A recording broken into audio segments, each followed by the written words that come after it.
So natural remedies do work. But if you so devilishly do not believe in them, then they will not work for you.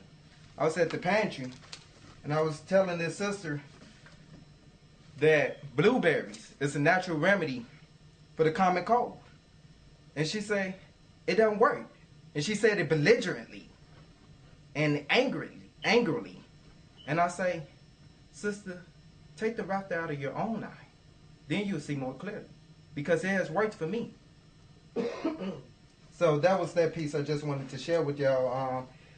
Yesterday, I felt like I was going to have a cold. Like it was the beginning of a cold. But I ate 4 oranges. And the whole symptom, everything just went away. Just off my faith and belief in natural remedies. Instantly. Keep going, brother. All right. Now this piece that I wanted to do tonight is called White Supremacy. I prepared this a few weeks ago, and fortunate to have the opportunity. White Supremacy reads, unnecessary rebels, contemporary devils.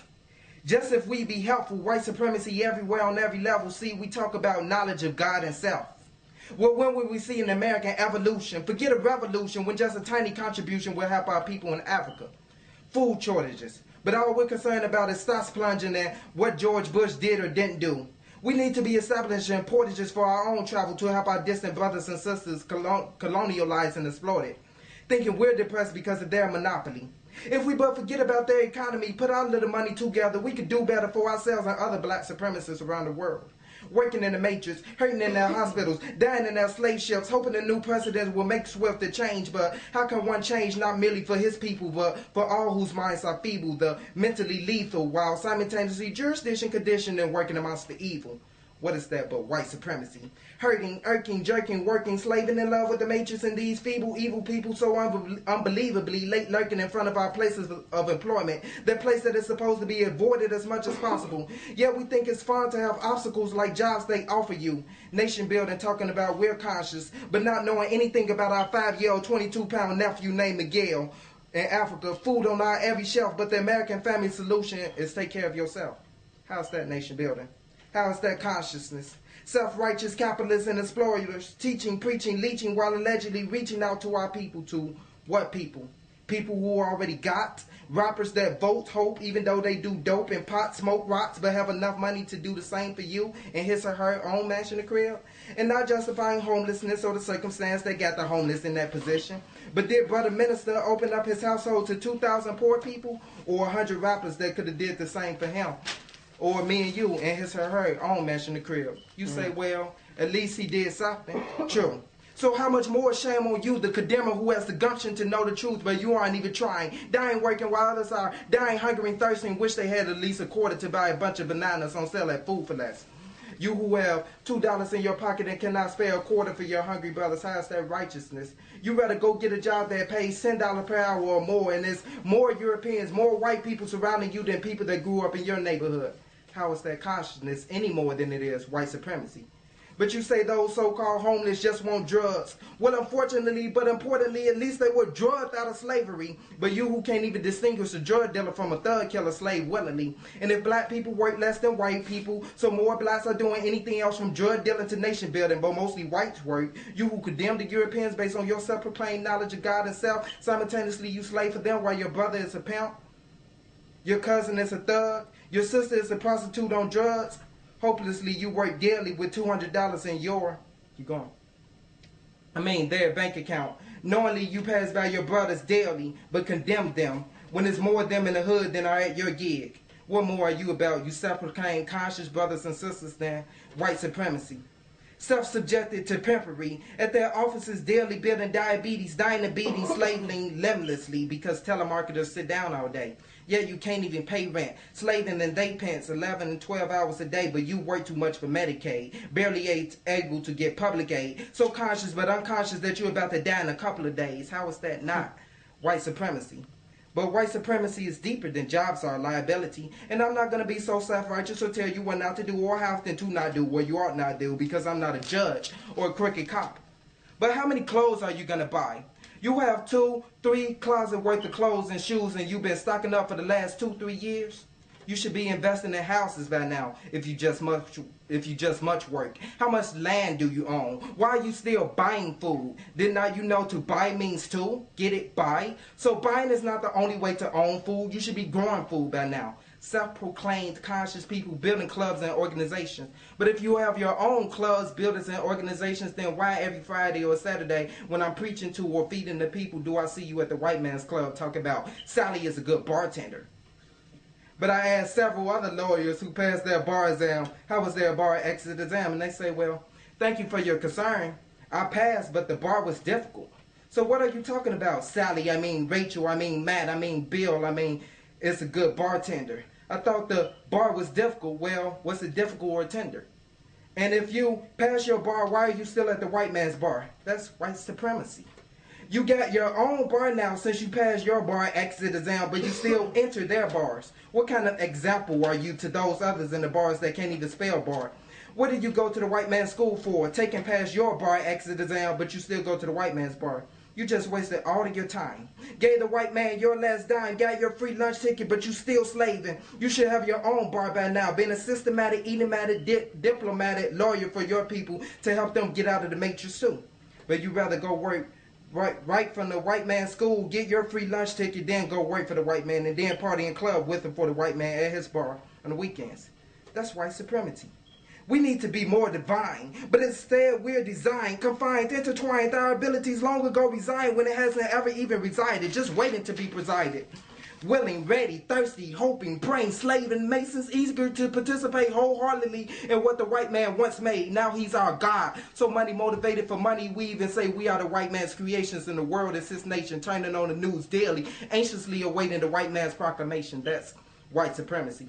Anything he says or say do, we ready to improvise or make do. That's white supremacy. Subjected subliminally, unconsciously victimized by his pimpery, suits and bow ties religiously, dressed in prom attire to church every weekend, worshiping Jesus in the devil's imagery. No wonder we're limited beings, not knowing that even democracy is white supremacy. Because more whites still vote, more whites still save and hope for their plans to work and form the new world order. You're the majority. But because you're subject to his superiority by way of your matrix Willie Lynch mentally unconscious inferiority, you believe you're a minority. So if he's the majority and democracy is majority rules, then how is democracy not white supremacy? But you vote for a black Democrat because you fear lack, not knowing Barack is not really going to help blacks. He's just a black face on imperialism amongst 1,000 times more whites who are evil. And he's registered with their national clandestine service. No wonder the Ku Klux Klan was destined to get him.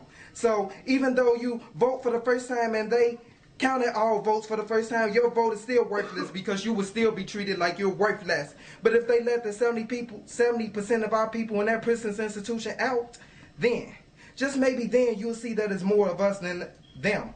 Even our land will be black.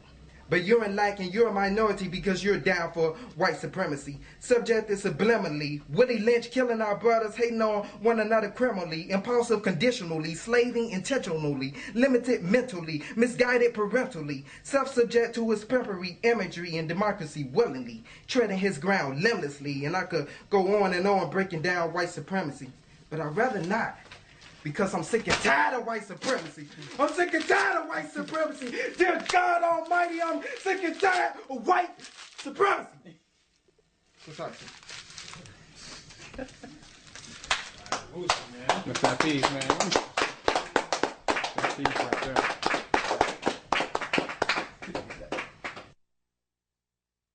Thank you all for coming to this divine engagement.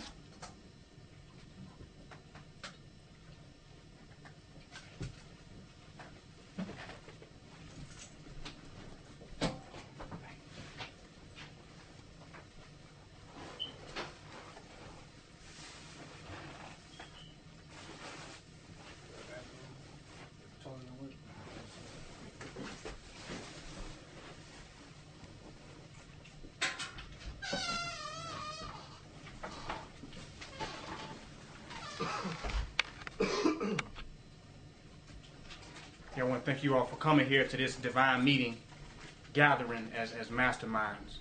Marcus Garvey said something deep. He said, "One man is 1,000." So we don't need a congregation full of 1,000 idiots in order to nation build. All we can do with that is pass a plate around. We ain't gonna get nothing else done. Just give us your crumbs from the white man's institutions, and we're gonna put them crumbs together and make a loaf of white bread.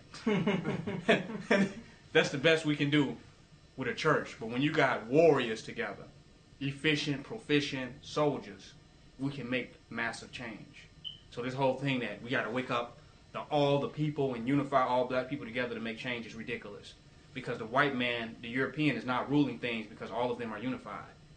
He's ruling things because as little unified forces that want to rule and control and govern people, they're working proficiently and die hard, non-stop, ceaselessly, consistently. They're working with those agendas.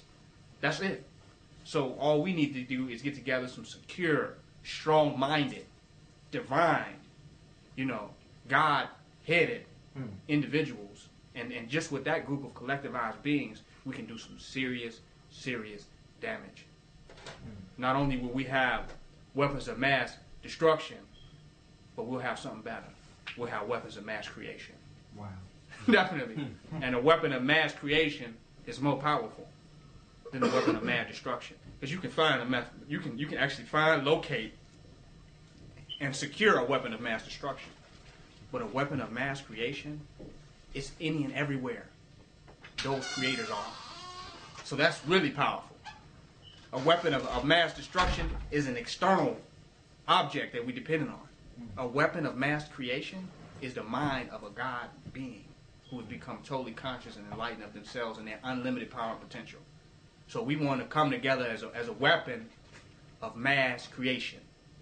And by synergizing and putting that energy together as secure-minded individuals, we can take back the planet and begin to wake up the masses of our community and of our people. And it's a process that's definitely going to take its course and definitely going to happen, but we the ones that's going to bring it into effect. So we're not looking for the numbers. We want hundreds of thousands of people who can't screw in a damn light bulb. We just need a few people who are really conscious and secure within themselves, who are ready. Because it's one thing when you start waking up the masses of people and start letting them know, that they're God and that they're divine, everybody ain't going to be able to deal with that. They're not going to be able to deal with their own divinity. Some people, they find out how divine they are, they'll go off the wall, literally. So it has to be more than God consciousness, but it has to be an individual with a definite aim and a definite destiny to build a nation and to secure the people. If that knowledge and information is given to a person who is very egotistical, then what do? They can't use that knowledge and focus it like a laser beam to make something manifest. They just bounce off the walls back and forth. So when that knowledge of our divinity is put behind strong-minded and upright individuals, then we begin to make changes immediately within our community, and those changes are felt everywhere.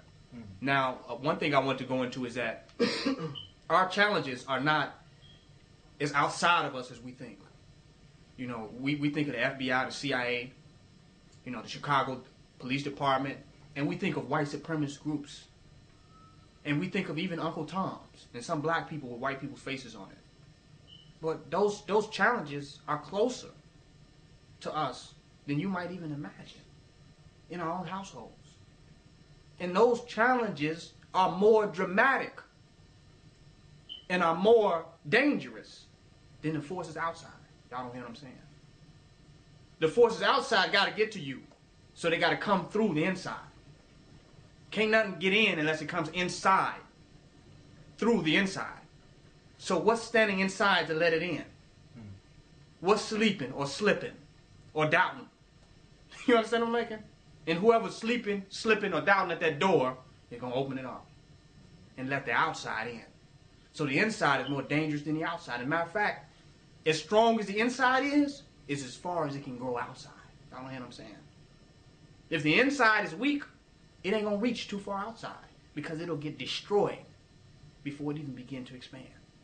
It will be killed right at the door. The spirit of revolution is killed a lot of times at the door. Arguing with mates and relatives and family members.